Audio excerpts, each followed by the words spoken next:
এই মাথা নষ্ট করা গরমে আমার তো বেহাল দশা। আর প্রতিদিন আমি যেটা চেষ্টা করি, একটা করে অন্তত ঠান্ডা মিষ্টি দই খাওয়ার, এতে করে শরীর ঠান্ডা থাকে এবং হজম শক্তিও বৃদ্ধি পায়।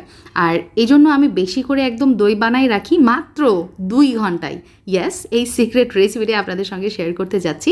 1 লিটার দুধ জাল করে হাফ কাপ চিনির ক্যারামেলের মধ্যে দিয়ে দিলাম, তার সাথে গুঁড়া দুধ ব্যবহার করছি এবং আরও আমি 4 টেবিল চামচ মতো চিনি ব্যবহার করেছি। 5 মিনিটের মতো জাল করে নিব, ব্যাস হয়ে গেছে। চুলা থেকে নামিয়ে এই দুধের মিশ্রণটা একদম কুসুম গরম করে নিয়েছি, মানে হাত দিয়ে সহ্য করা যাচ্ছে এরকম। আর আমি প্রায় 4 থেকে 5 টেবিল চামচ মতো টক দই দিয়ে দিয়েছি।